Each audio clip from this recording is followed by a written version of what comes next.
Spain একভাবে football খেলে, কিন্তু আর্জেন্টিনা প্যাচেসে খেলে। স্পেন দলটাই হচ্ছে ওদের ঘরানাটা হচ্ছে বল পজিশন রাখা খেলা।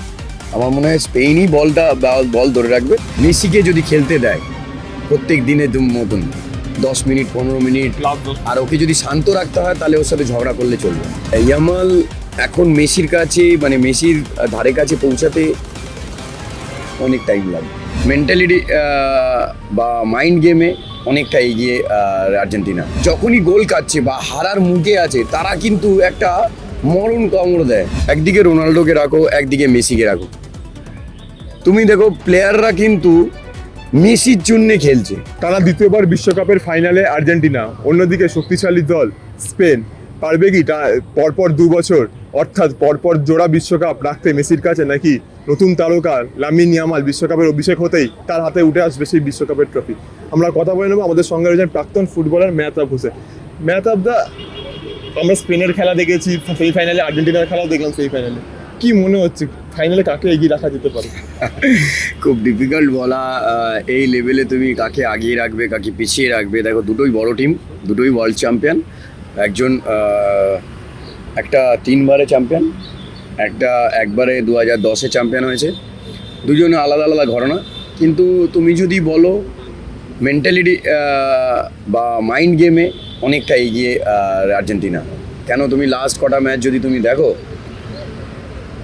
আফটার কনসিডিং গোল তাদের রূপটাই চেঞ্জ হয়ে যাচ্ছে, তাদের ক্যারেক্টারটাই চেঞ্জ হয়ে যাচ্ছে। কেন কি বলো তো, তাদের ফুটবলটাই হচ্ছে ধর্ম আর্জেন্টিনার। তাদের ফুটবলটাই হচ্ছে কর্ম বলতে পারো, কাজ বলতে পারো, সারভাইভ বলতে পারো। তাদের পলিটিক্যাল বলো বা জিওগ্রাফি বলো, সব কিছুইতে কিন্তু তারা অনেকটা পিছিয়ে স্ট্রাগল করে। তাই জন্য ওরা বেছে নিয়েছে ফুটবলটা খেলেই কিন্তু সারভাইভ করবে। তার জন্য তুমি যখনই গোল কাটছে বা হারার মুখে আছে, তারা কিন্তু একটা মরণ কামড় দেয়।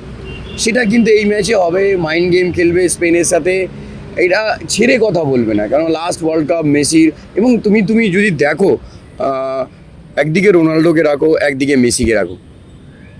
তুমি দেখো প্লেয়াররা কিন্তু মেসির জন্যে খেলছে।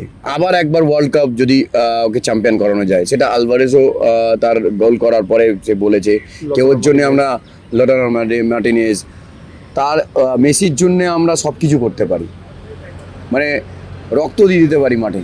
তো এইটা একটি ডিফারেন্স। আর রোনাল্ডোর ব্যাপারটা যে যা কোয়ালিটি প্লেয়ার ছিল পর্তুগালে, এবার রোনাল্ডোর জন্য আমার মনে হয় করা উচিত ছিল। সেটা হচ্ছে ডিফারেন্স, যেটা বলছিলাম। এবার চ্যাম্পিয়ন কে হবে তুমি যেটা বলছো, বিগ কোশ্চেন। 50-50 ম্যাচ। আমি বলছি যে মেন্টালি স্ট্রং থাকবে, ট্যাকটিক্যাল থাকবে, টেকনিক্যাল থাকবে, সব কিছু থাকবে, কিন্তু যে এখান থেকে স্ট্রং হবে সেই কিন্তু ম্যাচ বার করতে পারবে। তাহলে আপনি কি বলতে চাইছেন যে দুই কোচের মগজস্ত যদি কাজে লাগে, ফুয়েন্তে আর ওইদিকে স্কালোনির কোচের মগজস্ত কি খেলা হতে পারে এই খেলা? ডেফিনেটলি। এখন কোচেসদের অনেক সময় দেখো তুমি, এখন মডার্ন ফুটবলে কোচেসদের, মোস্ট অফ দ্য কোচেসদের খেলা কোনো, এইবার যেটা প্রশ্ন হচ্ছে, যেটা হচ্ছে স্পেন একভাবে ফুটবল খেলে, কিন্তু আর্জেন্টিনা প্যাচেসে খেলে। ম্যাচকে কীভাবে পরিচালনা করতে হয় সেটা কিন্তু আর্জেন্টিনা করে। প্রত্যেকটা টাইমে দেখো 25 মিনিটসের পরে একটা ম্যাচ, মানে একটা খেলা খেলে, একটা গেম খেলে। দেন 25 থেকে 45 মিনিটস একটা খেলা খেলে। দেন সেকেন্ড হাফে তারা কিভাবে লো ব্লক করবে, না মিড ব্লক করবে, না হাই প্রেস করবে, প্রত্যেকটা মানে একটা স্প্যানে একটা কিন্তু তাদের মাইন্ড গেম করে। তো সেটাই ফাইনালেও করবে। আমরা যেটা দেখেছিলাম স্পেনের সঙ্গে ফ্রান্সের যে সেমিফাইনালে, যে ফ্রান্সের পুরো মাঝমাঠ আটকে দিয়েছিল স্পেন, যেখানে রড্রি, তারপরে ওইদিকে ডেভিড অলমো, সেটা কি পারবে আর্জেন্টিনার মাঝমাঠকে আটকে দিতে?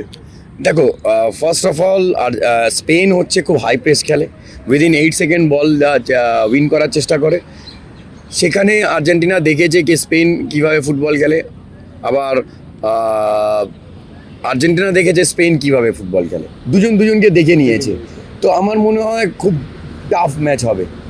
আর মাঝমাঠে দখল তো অবশ্যই সবসময় স্পেনের ফুটবলটাই হচ্ছে মাঝমাঠ দখলে। যে মাঝমাঠ কেন বলা হয় ব্যাকবোন, মিডফিল্ড হচ্ছে ব্যাকবোন, তুমি যদি বলো একটা কথা কে Rodri one of the best number 6, ঠিক আছে, তো ওই কিন্তু ম্যাচটাকে অর্গানাইজ করে, পরিচালনা করে, স্টার্ট করে, ওর থেকেই কিন্তু খেলা তৈরি হয়। সেটা কিন্তু আর্জেন্টিনা কোচ স্ক্লোনি খুব ভালোভাবে দেখেছেন কীভাবে রড্রিকে ম্যাড মার্ক করা যায়, কেন ওখান থেকেই কিন্তু খেলাটা স্টার্ট হয় তাদের। তো খুব খুব প্ল্যানিংয়ে খেলা হবে। স্পেন দলের নিউক্লিয়াস রড্রিক বলাই তো। ডেফিনেটলি এক্সপিরিয়েন্স, নিজে ক্যাপ্টেন লিড নিয়ে খেলছেও। তুমি যদি লাস্ট ফ্রান্স ম্যাচে দেখো কটা মিস পাস করেছে রড্রি। আমরা পরিসংখ্যান দেখছিলাম এই ফ্রান্স ম্যাচে যে রড্রি একটা ম্যাচে 600 খানা পাস করেছে। আমি ওটাই বলছি, ইজ দ্য মানে মিডফিল্ড জেনারেল বলতে পারো, মিডফিল্ড মাস্টার বলতে পারো। তার ভিশন, তার পাসিং কোয়ালিটি, এভরিথিং, মানে যেটা একটা প্লেয়ারের অনেক উঁচু জায়গা নিয়ে যায়, উচ্চতা নিয়ে যায়, সেটা হচ্ছে রড্রি। পুস্কেসের পরে যদি স্পেন এরকম একটা প্লেয়ার পেয়েছে, সেটা হচ্ছে রড্রি। আমরা আর্জেন্টিনাকে দেখেছি যে নকআউটে 6খানা গোল কনসিড করতে, আর 11খানা গোল করতে, যদিও বা স্পেনের কাছে যদি গোল কনসিড করে তাদেরকে ওরকম কামব্যাক দিতে পারবে? কারণ আমরা স্পেনের খেলাটা দেখেছিলাম, ফার্স্টে স্পেন 2টো গোল দিয়ে দিয়েছিল, তারপর আর কামব্যাক করতে পারলো না ফ্রান্স। দেখো ফ্রান্সের আপফ্রন্ট যেটা আমরা দেখেছি, ওই ছাড়া তাদেরকে এরমভাবে টাইট মার্ক করেছে, এরমভাবে হাই প্রেস করেছে, বল উইন করেছে। ওলেসে বলো বা ডেম্বেলে বলো বা এমবাপে বলো, বল ধরার আগেই বলটা তোমার উইন করে নিয়েছে।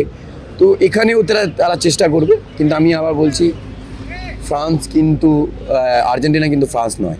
না, আমি আবার বলছি ওদের প্রত্যেক মুহূর্তে ক্যারেক্টার চেঞ্জ হয়, সেটা স্পেনকেও ভাবাবে। আর একজন যে এরকম একটা প্লেয়ার আছে যে কোনো ম্যাচের রং গড়িয়ে দিতে পারে, যে হচ্ছে মেসি। ফুটবল সমর্থকরা অধীর অপেক্ষায় বসে আছে যে লামিন ইয়ামালের সঙ্গে মেসির খেলা, কি খেলাটা কেমন জমবে লামিন ইয়ামালের সঙ্গে মেসি। দেখো ফার্স্ট একটা থিং, এটা বলা বোকামো, ইয়ামাল এখন মেসির কাছে, মানে মেসির ধারে কাছে পৌঁছাতে অনেক টাইম লাগবে। আর যেই পজিশানে তোমার ইয়ামাল খেলে আর যেই পজিশানে তোমার মেসি খেলে, দুজন দুদিকে খেলে। তো আমার মনে হয় না তোমার হ্যাঁ ডিফেন্স ভার্সেস টেলিফিগো ইয়ামালের একটা টাফ লড়াই হবে, টাফ চ্যালেঞ্জিং হবে দুজনের সাথে।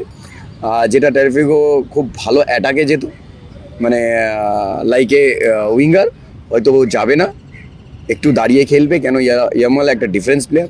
আবার এইদিকে তুমি যদি কুকুরালার কথা বলো, কুকুরালাও কিন্তু মাথায় রাখবে যে আমার সাথে মেসি খেলছে, মানে আমার জায়গায় মেসি থাকবে। তো এটাও একটা কোশ্চেন মার্ক আছে। কুকুরালার অ্যাটাক কতটা করতে পারবে সেটাও হচ্ছে ডিপেন্ড করছে তা মেসির উপরে। দুই দলের মাঝমাঠ নিয়ন্ত্রণ সব থেকে বেশি ফাইনাল ম্যাচে কে করতে পারবে বলে মনে হয়? দেখো স্পেন দলটাই হচ্ছে, ওদের ঘরানাটা হচ্ছে বল পজিশন রাখা খেলা। আমার মনে হয় স্পেনই বল ধরে রাখবে, কিন্তু আমি আবার বলছি খুব মাইন্ড গেম ফুটবল হবে, অনেক বেশি ফাউল হবে, অনেক তোমার হাতাহাতি হবে, যেটা আর্জেন্টিনা ফোকাসটা নষ্ট করে দেওয়ার চেষ্টা করবে স্পেনের। আমরা ওই খেলাটা এতেও দেখেছিলাম, ছন্দটা নষ্ট আর্জেন্টিনার করে সঙ্গে যখন সেমিফাইনালে খেলাটাও দেখেছিলাম, ছন্দটা নষ্ট করে দেওয়া। আমি ওইটাই বলছি যে এই টিমটা ক্যারেক্টারটাই আলাদা, আর্জেন্টিনা টিমটা। তুমি যদি দেখো তারা কিন্তু অলওয়েজ সার্ভাইভার। লাস্ট কটা ম্যাচ দেখো, ওরা সার্ভাইভ করার জন্য এসছে, কেন ওদের ফুটবলটা ওদের রক্ততে, ওদের জব হচ্ছে ফুটবল, ওদের যে ধর্ম হচ্ছে ফুটবল। এইটাই তুমি যত এই টিমের সম্বন্ধে আমরা বলছিলাম যে এই টিমের সেই ডেপথ নেই বা নেই, কিন্তু সেমিফাইনাল ম্যাচে দেখা গেছে তাদের ক্যারেক্টার। আর্জেন্টিনার কোন ফুটবলার বা স্পেনের কোন ফুটবলার ফাইনালের ভাগ্য বদলে দিতে পারে?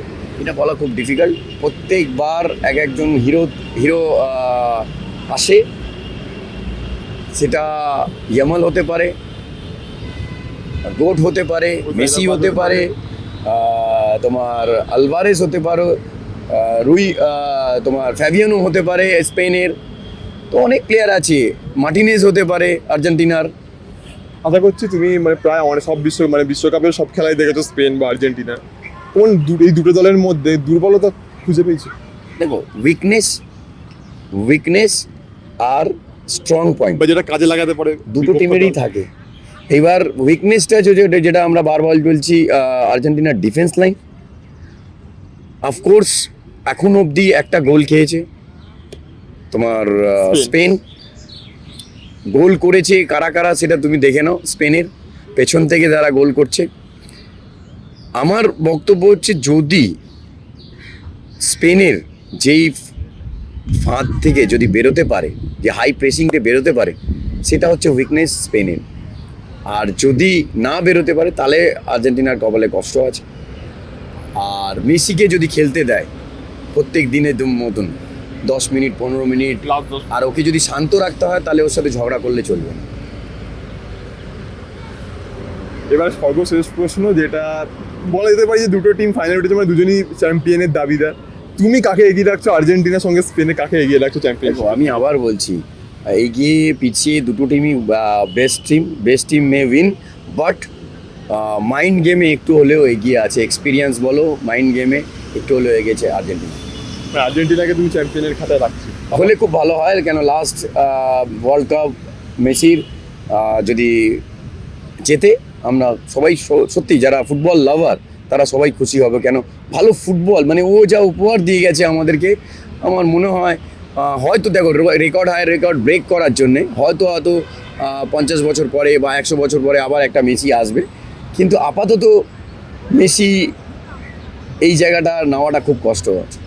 এখন সর্বশেষ প্রশ্ন, সেটা বিশ্বকাপেরই মধ্যে। গতকাল রাজ্যের ক্রীড়ামন্ত্রী অ্যানাউন্স করেছে প্রত্যেকটা জেলায় 1 লক্ষ করে দেওয়া হবে যাতে বিশ্বকাপের জায়ান্ট স্ক্রিনে খেলা দেখা হয়। এই উদ্যোগটা কি বলবো? ভালো উদ্যোগ। আবার আরও অ্যাওয়ারনেস আনা, আরও তোমার ফুটবলের ক্রেজ বাড়ানো, ভালো উদ্যোগ।